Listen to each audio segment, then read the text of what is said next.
Kate Morrison stood in the center of the Galactic Council chamber and felt very small. The room was huge, made of crystal that seemed to glow with its own light. Above her, representatives from 47 different alien species floated, sat or stood in their designated areas. Some breathed oxygen like her. Others lived in tanks filled with strange gases. A few existed as pure energy, their bodies nothing more than shifting light. Kate had been Earth's ambassador for 3 years now. She thought she had gotten used to this place, but today felt different. Today, the usual hum of translation devices and quiet conversations was gone. The chamber was silent. Every eye, sensor, and awareness was focused on her. Chancellor Vexthor moved forward from his platform. He was a Krillian, tall and thin with skin that looked like polished metal. His face had no expressions that Kate could read. The Krillians were one of the oldest species in the Council. They had been traveling between stars for millions of years before humans even learned to make fire. The Chancellor's voice came through her earpiece, cold and precise. The translation was perfect, but it somehow made his words feel even more distant. He said that the Council had gathered to discuss a serious problem. The problem was humanity. Kate felt her heart beat faster, but she kept her face calm. She had learned that much in her years as a diplomat. Never show fear. Never show anger. She waited for him to continue. Vexthor pulled up holographic displays that filled the center of the chamber.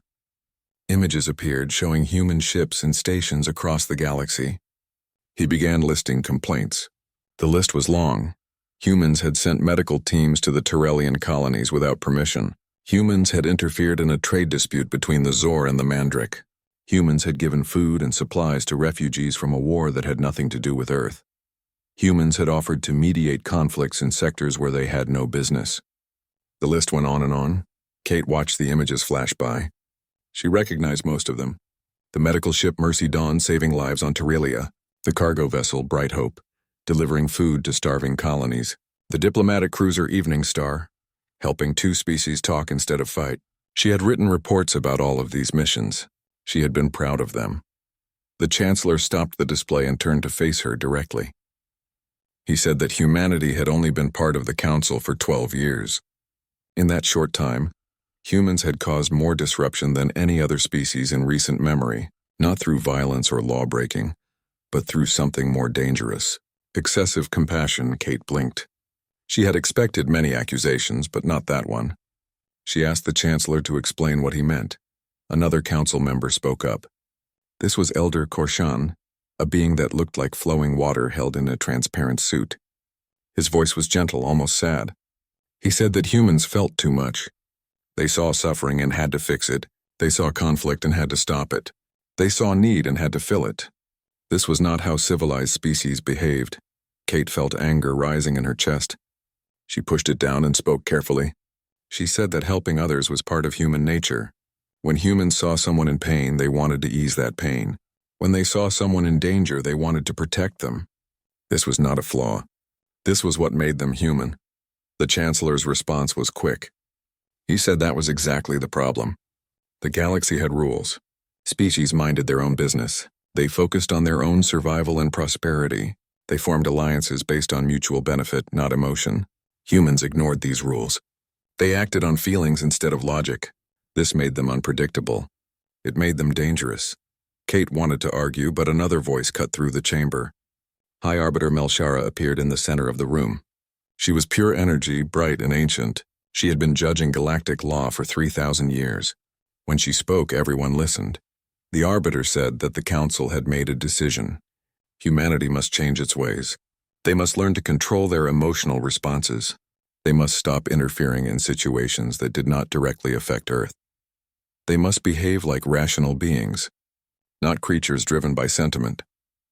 Kate asked what would happen if humanity refused. The Arbiter's light dimmed slightly. She said that Earth would be expelled from the Council. All trade agreements would be canceled. All human ships and stations in Council space would be removed. Earth's colonies would be isolated. The economic damage would be severe. Earth had built its interstellar economy on trade with Council species. Without that trade, millions would suffer. The Chancellor added that this was not a threat. It was simply the consequence of failing to adapt.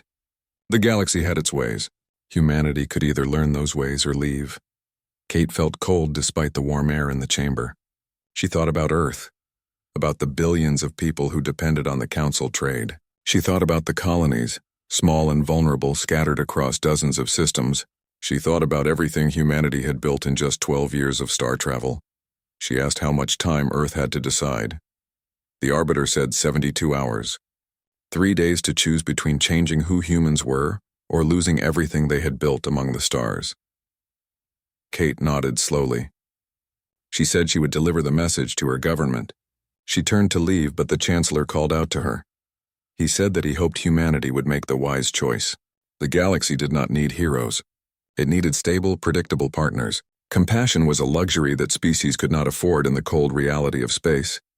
Kate looked at him for a long moment. She said nothing. She simply walked out of the chamber, her footsteps echoing in the vast crystal space. Outside, Commander Alex Porter was waiting by her shuttle. He was the captain of the Horizon's Edge, the ship that had brought her to the council station. He took one look at her face and knew something bad had happened.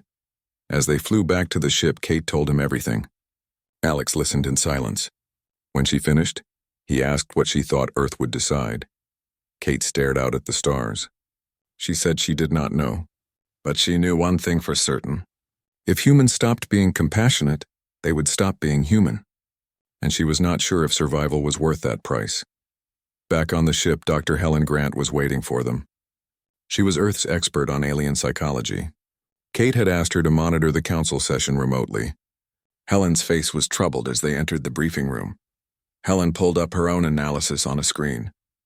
She said that the council members truly believed they were right. They saw human compassion as a dangerous instability, but they were making a fundamental mistake. They did not understand what human compassion really was. Alex asked her to explain. Helen said that most council species had evolved as prey animals. They lived in environments where showing emotion meant attracting predators. They learned to be cautious, logical, and restrained. Their entire civilization was built on those traits. Humans were different. Humans evolved as hunters. They were predators. And human compassion was not a weakness. It was a survival trait. Humans formed strong bonds because that made their hunting group stronger. They cared for their wounded because every member of the tribe was valuable. They remembered kindness and cruelty because that helped them know who to trust. Kate understood what Helen was saying. She asked if the council realized what they were asking for. Helen shook her head. She said the council thought they were asking humans to be more civilized, more controlled, more like them. But what they were really asking was for humans to remove the safety mechanism. Human compassion was not what made them dangerous. It was what kept them from being dangerous. Alex leaned back in his chair. He said that the council was about to learn something important about humans. They were about to learn the difference between humans who chose to be kind and humans who had no reason to be kind anymore. Kate sent her report to Earth and waited for instructions. She knew that back home, leaders were gathering for an emergency session. They would debate and argue. They would run economic projections and military assessments. But in the end, Kate suspected they would make the only choice they could make. They would show the council exactly what humanity looked like without compassion. And the galaxy would never be the same again. President Claire Hoffman looked at the faces on the holographic displays around her. Leaders from every continent stared back. Some looked angry. Others looked scared. All of them looked tired. They had been in this emergency session for 6 hours. The meeting room in Geneva was deep underground, protected by layers of security. Outside, news of the council's ultimatum had leaked to the press. Crowds were gathering in cities across Earth. Everyone wanted to know what would happen next. General Nathan Cross was presenting military data. He showed maps of human colonies, trade routes, and defense positions. His voice was steady as he explained what would happen if Earth was expelled from the Council. The economic damage would be immediate. Colonies would lose access to critical supplies. Trade would collapse. Earth's economy would shrink by 40% in the first year alone. Senator Marcus Webb slammed his hand on the table. The sound echoed through the room. He said that Earth could not let itself be bullied. Humans had done nothing wrong. They had helped people who needed help. That was not a crime.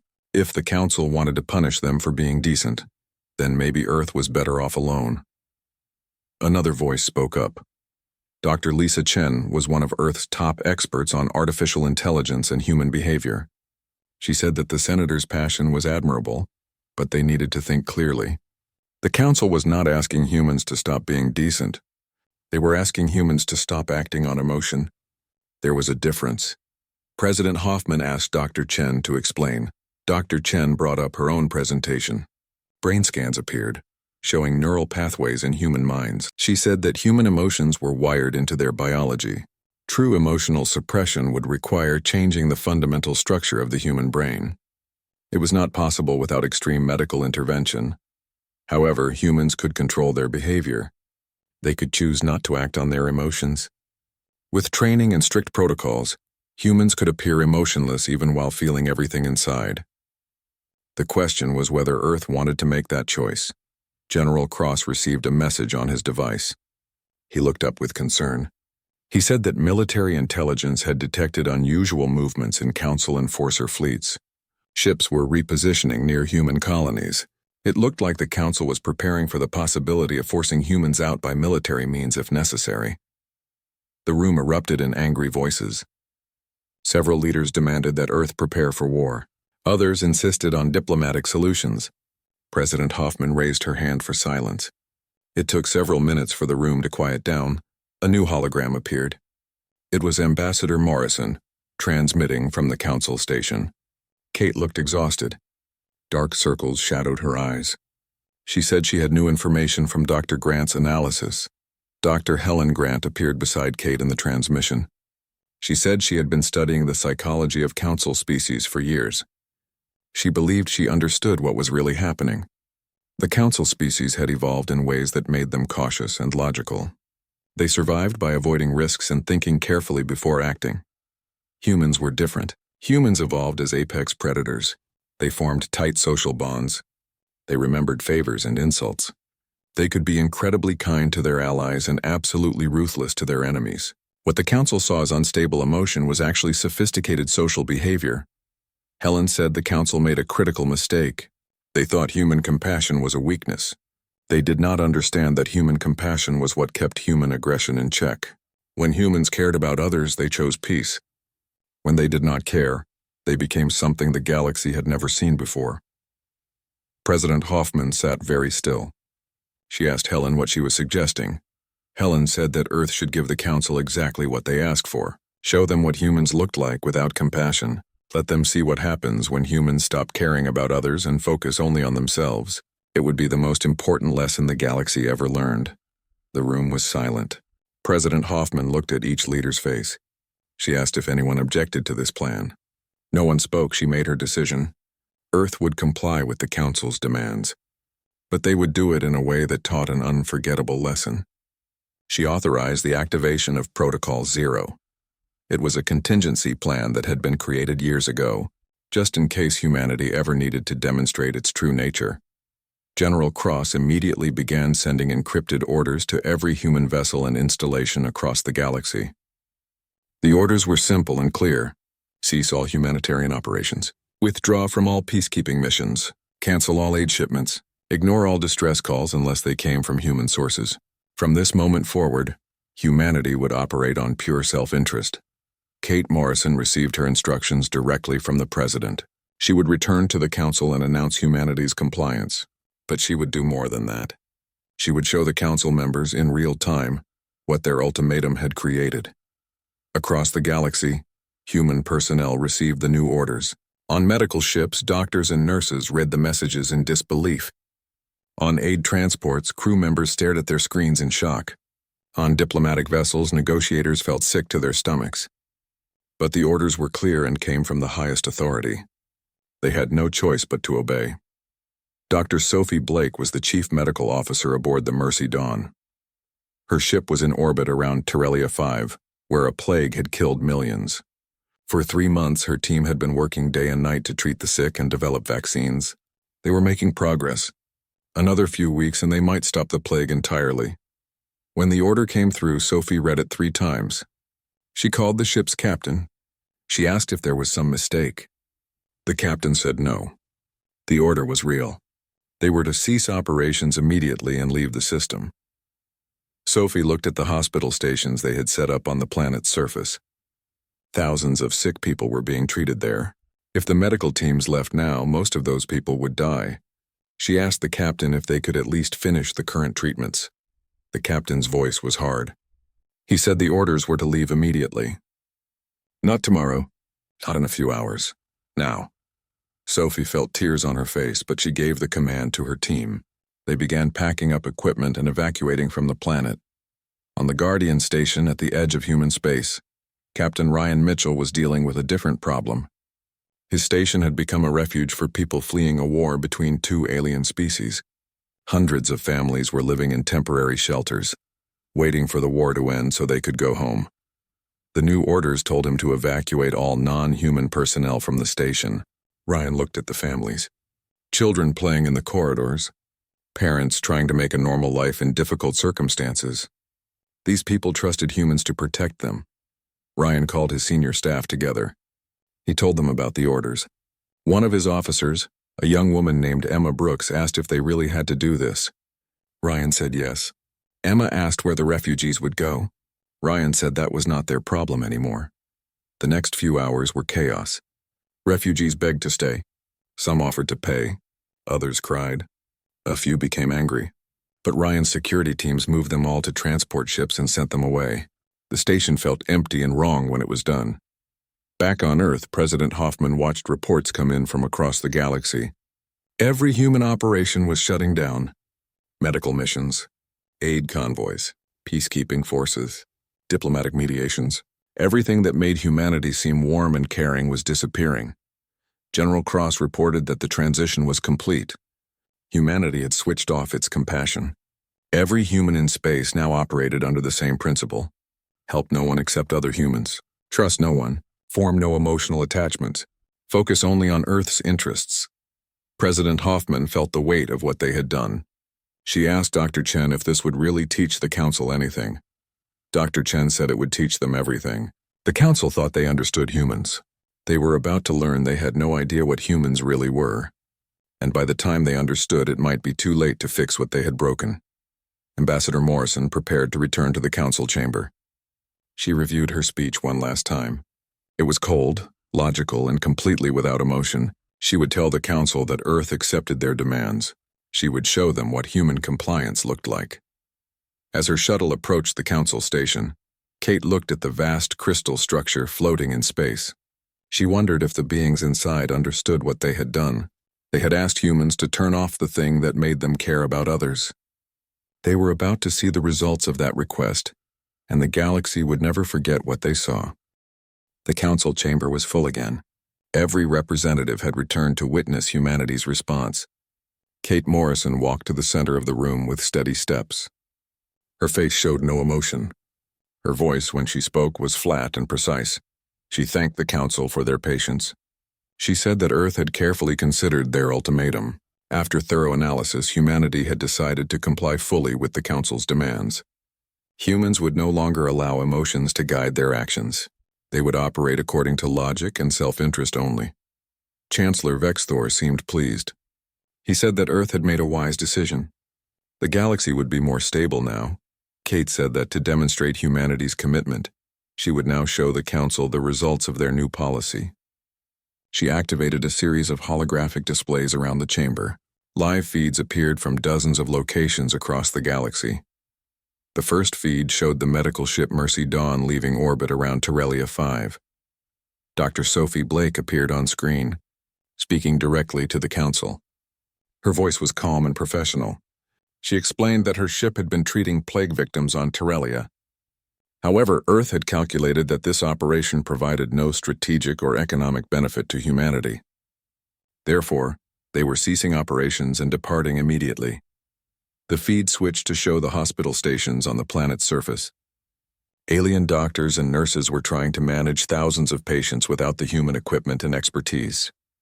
People were dying. Children were crying. The medical staff looked desperate and overwhelmed. Ambassador Trilix, the Terrellian representative, stood up in shock. He demanded to know what was happening. Those were his people dying down there. The humans had promised to help them. Kate turned to face him.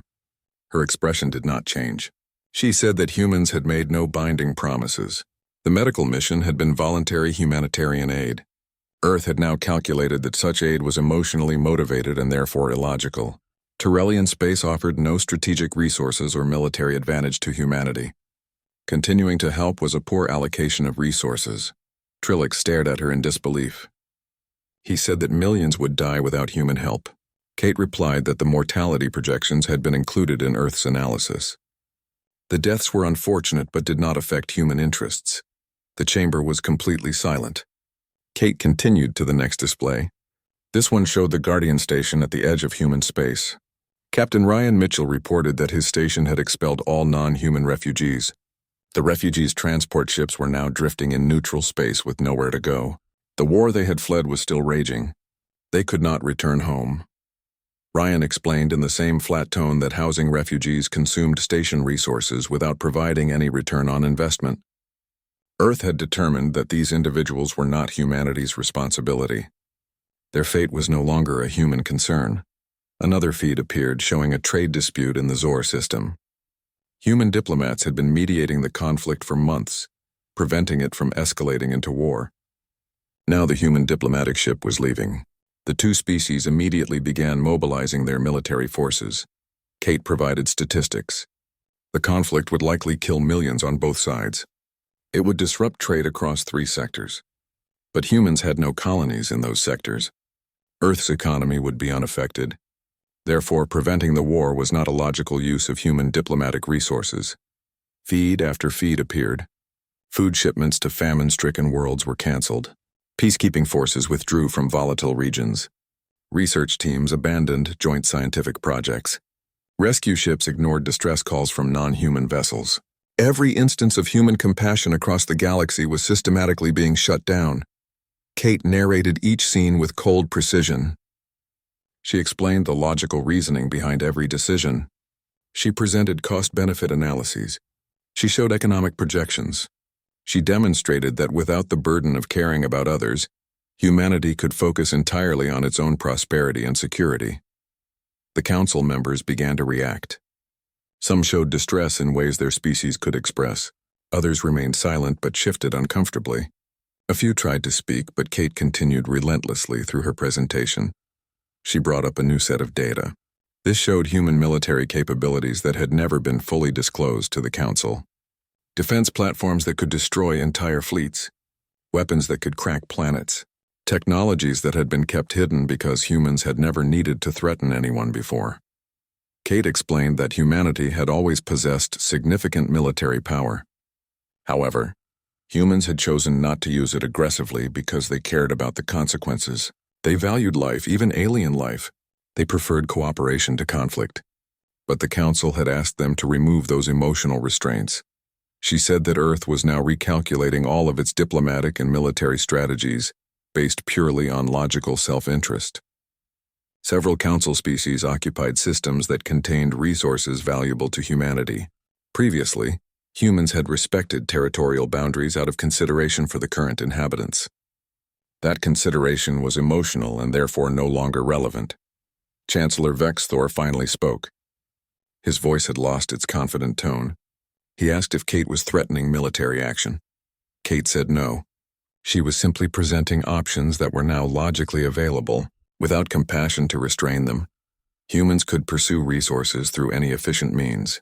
Trade, negotiation, or conquest were all equally valid approaches from a purely logical standpoint. Earth would choose whatever method provided the best return on investment.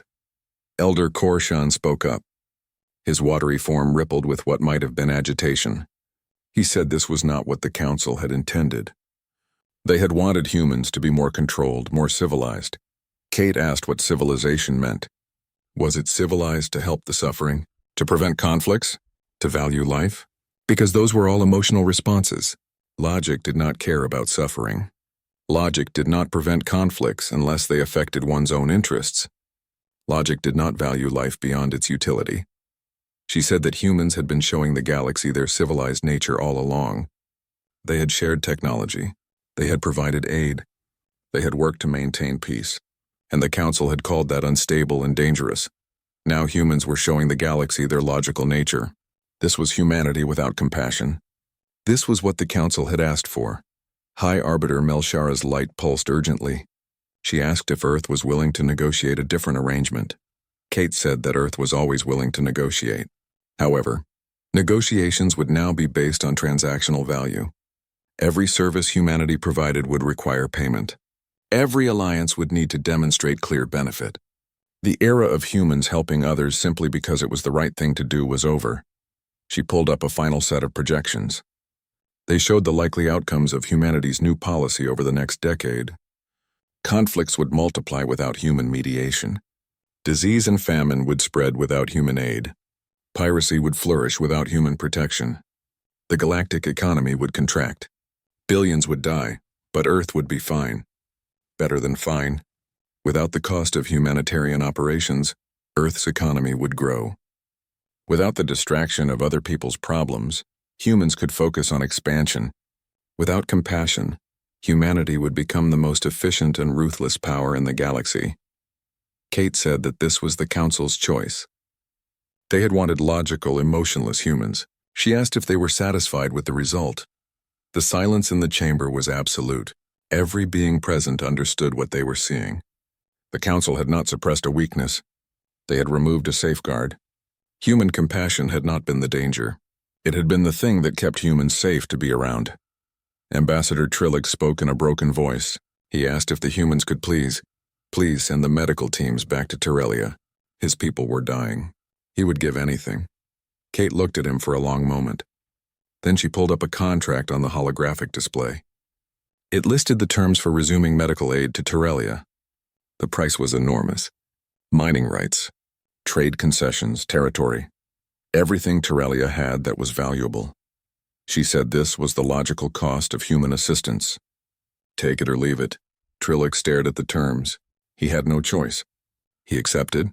Kate sent the order. The Mercy Dawn turned around and headed back to Terelia. But everyone in the Council chamber understood that something fundamental had changed.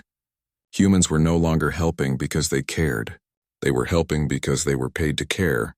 And that made all the difference in the galaxy. 3 weeks had passed since Kate Morrison's demonstration. The galaxy was falling apart. Lieutenant Emma Brooks stood on the observation deck of the Horizon's Edge and watched the news feeds.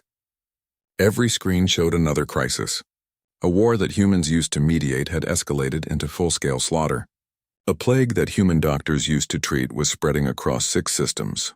Pirates that human patrols used to stop were now raiding merchant convoys with impunity.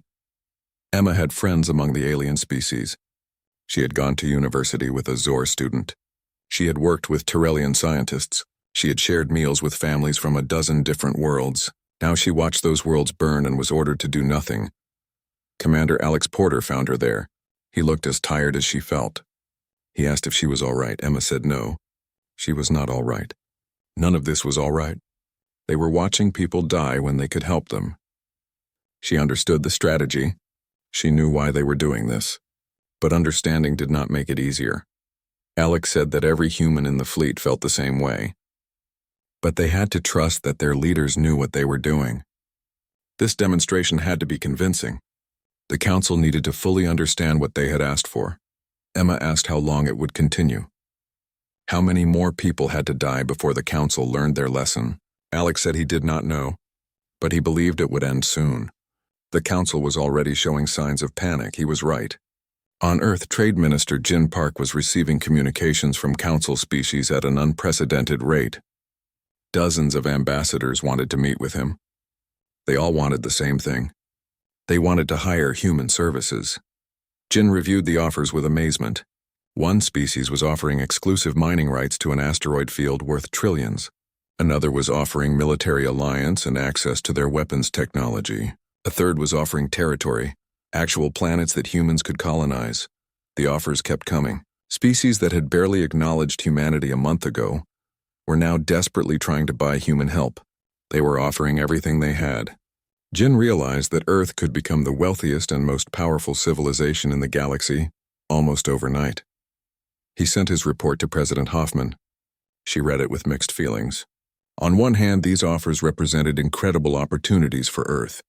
On the other hand, They proved how much the galaxy had depended on human kindness without even realizing it. The council called an emergency session. Kate Morrison returned to the crystal chamber. This time, the atmosphere was completely different. The council members were not confident and commanding. They looked worried. Some looked frightened. Dr. Helen Grant accompanied Kate to the session. She had been invited to present her research on human psychology. The council wanted to understand what had gone wrong. Helen stood before the assembled representatives and began her presentation. She explained human evolution in simple terms. Humans were not like most council species. They had not evolved as prey animals trying to avoid predators. They had evolved as the predators themselves, but being a predator required more than just hunting ability. Humans hunted in groups. They needed to cooperate. They needed to trust each other. They needed to remember who helped them and who betrayed them. These requirements shaped human psychology in fundamental ways. Human compassion was not a weakness or a flaw. It was a survival trait. Humans who cared for their group members had groups that survived. Humans who remembered kindness could build alliances. Humans who felt empathy could predict what others would do. These emotional capabilities made humans incredibly effective social creatures. But there was another side to human nature. The same traits that made humans compassionate also made them dangerous. Humans remembered insults as clearly as they remembered kindness. Humans could be fiercely loyal to their allies and absolutely merciless to their enemies. Humans could cooperate on massive scales to achieve goals, whether those goals were building civilizations or waging wars. Helen showed historical data from Earth. She showed how humans had driven numerous species to extinction on their own planet.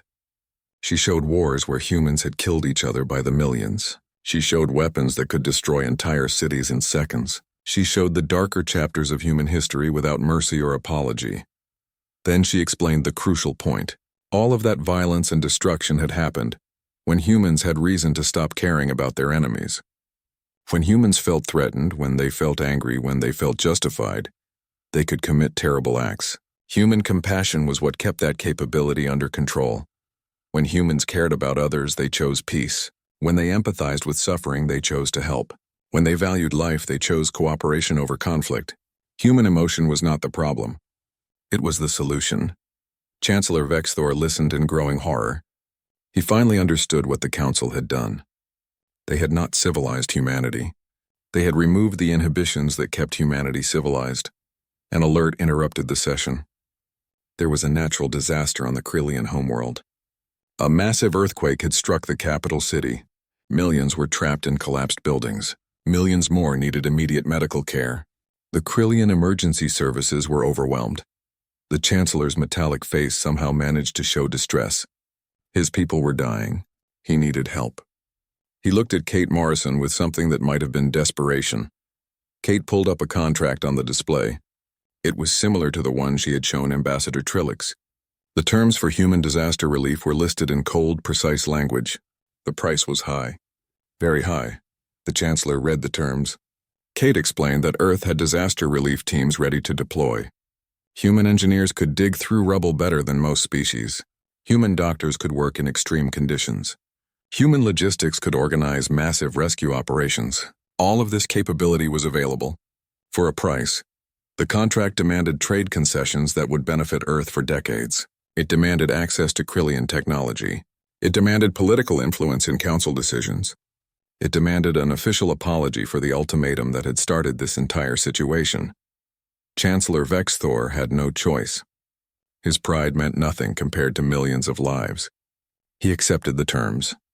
Within hours, human ships arrived at the Krillian homeworld. Teams poured out with equipment and supplies. They worked with mechanical efficiency, saving lives at an incredible pace. But there was a difference from before. The humans were not working out of kindness. They were working because they were paid to work. The Krillian people could feel the difference. The human rescuers were professional and effective, but they were cold. They did their jobs perfectly but without warmth. They saved lives, but it felt transactional rather than compassionate. Elder Korshan watched the rescue operations and finally spoke what everyone was thinking. He said that the council had made a terrible mistake. They had seen human compassion and called it weakness. They had seen human emotion and called it instability. They had been completely wrong. Human compassion had never been a flaw in their nature. It had been sophisticated strategy. When humans helped others, they were investing in stability. When humans prevented conflicts, they were protecting their trading partners. When humans saved lives, they were building alliances that would last for generations. Every act of human kindness had been strategic thinking dressed up as emotion. Humans understood something that the council species had forgotten. A galaxy where people helped each other was better for everyone. A galaxy with less suffering was more stable. A galaxy at peace was more prosperous. But now the council had forced humans to stop thinking that way. Now humans were calculating pure self-interest. And the galaxy was discovering that humans were terrifyingly good at that too. High Arbiter Melshara called for a vote. She said that the ultimatum must be rescinded immediately. The council must formally apologize to humanity. They must create a new framework that recognized human traits as valuable rather than problematic. The vote was unanimous. Even Chancellor Vexthor voted to reverse his own policy. He had learned his lesson the hardest way possible. Kate Morrison listened to the council's decision with no visible emotion. She said that Earth would consider the council's request, but things could not simply return to how they were before. The galaxy had changed. Humanity had changed, or rather the galaxy had finally seen what humanity really was. She said that humans would help again. They would mediate conflicts and provide aid and work for peace, but the galaxy would have to understand something fundamental. Humans did not help because they had to. They helped because they chose to. And that choice made them far more formidable than anyone had realized. The council agreed to everything. They had no leverage left. They had asked humanity to show its true nature, and humanity had done exactly that. Now they would have to live with the knowledge of what humans were capable of when compassion was no longer part of the equation. 2 months after the crisis began, the galaxy looked very different. Linda Torres walked through the new Human Operations Center on the Council Station. She was Earth's first Secretary General for Galactic Security, a position that had not existed before. The Council had created it specifically for humanity as part of their new framework. The center was busy. Human personnel coordinated humanitarian missions across 36 systems. They managed peacekeeping forces in conflict zones. They organized disaster relief operations. They mediated trade disputes. All the work that humans had done before, but now with official authority and council support. Linda reviewed the day's reports. The Tyrellian plague was finally under control. The war in Zor space had ended with a negotiated peace. The refugees from Guardian Station had all found new homes. Slowly, carefully, the galaxy was healing from the 3 weeks of human absence. But something fundamental had changed. Before the crisis, many species had taken human help for granted. They had accepted aid and protection and mediation as if it was humanity's obligation. Now everyone understood that it was a gift, a choice, and choices could be unmade. Kate Morrison was preparing for another council session. This one would be historic. The council was voting on the new charter that would govern relations with humanity for the next century. Kate had helped write it. The charter recognized that different species brought different strengths to galactic civilization. Humans brought the ability to feel deep compassion while also being capable of defending what they cared about. That combination was rare and valuable. The charter gave humans leadership roles in humanitarian operations, conflict resolution, and crisis response. In return, Earth received significant concessions: better trade terms, more territory for colonies, access to advanced technology, a permanent seat on the Council's Security Directorate. The galaxy was paying for human compassion, not because humans demanded payment, but because the Council now understood its value. The vote was unanimous. Chancellor Vexthor himself stood to speak after the charter passed. His voice carried through the chamber with genuine humility. He said that the Krillians had been wrong. He had been wrong. They had mistaken human strength for weakness. They had failed to understand that compassion and power were not opposites. Humans had shown incredible restraint by choosing kindness when they could have chosen conquest. The galaxy owed humanity an apology and gratitude. Kate stood to respond. She thanked the Chancellor for his words. She said that humanity had learned important lessons too. They had learned that their way of thinking was not universal. They had learned that others might see their greatest strength as a flaw. Most importantly, they had learned that they needed to be clear about who they were and what they stood for. She said that humans would continue to help others. They would continue to care about suffering and work to reduce it. They would continue to value peace and cooperation. But the galaxy needed to understand that this was a choice humans made, not a requirement of their nature. Humans could be compassionate. They could also be ruthless. They could be generous. They could also be calculating. They could be peaceful. They could also be terrifying in war. The key was that humans chose which face to show based on how they were treated. Kate's words were not a threat. They were simply truth. The galaxy had seen both sides of humanity now. The kind helpers and the cold strategists. Both were real. Both were always there. The question was which one you wanted to deal with. After the session, Kate returned to the human quarters on the station. Dr. Helen, Grant was waiting with a bottle of wine from Earth. They sat together looking out at the stars. Helen asked if Kate thought the crisis had really taught the Council anything permanent, or if they would forget in a few generations. Kate said that species with long memories would not forget. The Krillians would remember for millions of years, but even if some species forgot, humanity would remember. They had learned that being kind did not mean being weak. They had learned that showing compassion took more courage than showing strength. They had learned their own worth. Helen smiled and said that perhaps that was the most important lesson. Not what the Council learned about humans, but what humans learned about themselves. Across the galaxy, human ships were returning to their old positions. The Mercy Dawn resumed its medical missions in Tyrellian space. Guardian Station welcomed back refugees with proper support systems. Diplomatic vessels sailed toward conflict zones with renewed authority. But everywhere they went, the reception was different. Species that had barely noticed human aid before now showed deep appreciation. Requests for human assistance came with respect rather than expectation. Treaties were negotiated with care and fairness. On the horizon's edge, Commander Alex Porter was having a conversation with Lieutenant Emma Brooks. She had asked him if they were really the same people they had been before the crisis. Alex thought about it carefully. He said that they were exactly the same people. They had always been capable of both compassion and ruthlessness. The crisis had not changed them. It had just made sure everyone else understood them. Emma said she was glad to be helping people again. The 3 weeks of enforced indifference had been the hardest thing she had ever done. Alex agreed. Watching suffering and doing nothing went against everything humans believed in.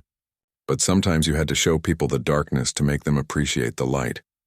Back on Earth, President Claire Hoffman was reviewing applications from species requesting human involvement in their systems. There were dozens of them. Some wanted human peacekeepers. Others wanted human mediators. Still others wanted human doctors or engineers or teachers. Claire approved them carefully one by one. Each application was evaluated not just on strategic value, but on genuine need. Earth could afford to be generous now. The new trade agreements and territorial gains had secured humanity's economic future. They could help others without sacrificing their own people's welfare. But Claire made sure that every agreement included clear terms and mutual respect. The days of humans helping without recognition were over, not because humans needed recognition, but because the galaxy needed to understand the value of what they were receiving. Dr. Sophie Blake was back on Tyrellia 5, working in the hospital that had almost closed during the crisis. The Tyrellian doctors and nurses treated her with visible gratitude now. They had experienced 3 weeks without human help. They knew what that meant. A young Tyrellian doctor asked Sophie why humans had come back. They could have demanded even more than they did. They could have let Tyrellia suffer. Why did humans choose to help? Sophie thought about how to answer. She said that humans helped because they could. Because when you had the ability to reduce suffering and you chose not to, you became something less than you could be. Humans wanted to be the best version of themselves. That meant caring about others even when it was hard. But she added that humans also had limits. They would help those who needed help. They would defend those who could not defend themselves, but they would not be taken advantage of. They would not be disrespected, and they would not forget who their friends were. The Tyrellian doctor understood. He said that his people would always be friends to humanity. High Arbiter Melchara sent a private message to President Hoffman. It was brief and direct. She said that the Council had learned something profound about humanity.